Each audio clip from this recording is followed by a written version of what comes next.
Waaleykum sama gars, j'espère que vous allez bien. N'est-ce mën a comprendre Ousmane Sonko ne yëguloon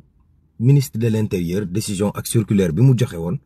ngir ñu déguerpir ak désencombrer yenn gox yi loolu la laaj boobu la taskatu xabaar yi samp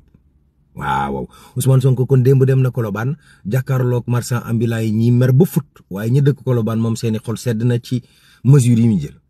waaye Ousmane Sonko mu ngi ñaan préfet ak maire yi ñu def yoxomal maanaam wàññi seen loxo tuuti ci décision yi te dañuy ut solution fii ki fan ba mu fa jógee ci la dem Anse Bernard place la bu nekk ginnaaw palais de la République pour yéen ñi dëkkul Ndakaaru te war a xam li xew ci réew mi bërëb boobu daal dafa am ay autorités yu ñu ko dogal ñii 2500 mètres carrés ñii 2000 3000 mètres carrés ñii 4000 mètres carrés gouvernement bi nee nañ daan foqatiwaat lépp ndax moomeelu ñëpp la du ñu nangu ay nit ñu jege gouvernement tax ñu koy fab.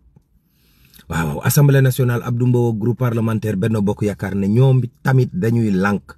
budget bii ñu bëgg nu wote ko ngir Sénégal dox ñoom it duñ ko wote ndax premier ministre dafa war a ñëw def déclaration de politique générale mu lànk de du ko def Babacar Gaye daal ne attention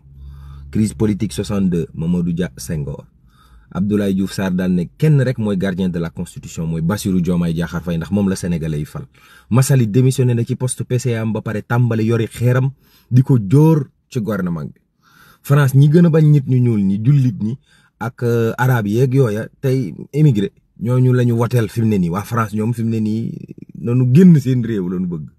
waaw Bardella jiitu na de RN bu ñoom Marine Le Pen ñoo jiitoogum ci élection yi de démb Air Sénégal danoo fab ab xottu bis yóbbu ko ca aéroport ba foofa ca Ndar ne leen kaa leen dugg fii ndax vol bi mënut a jóg waaw Gris Bordeaux R4 ba toj Ada Fass moom moo daan guy gi kële moom dañ ko kaw Zos yendoog jàmm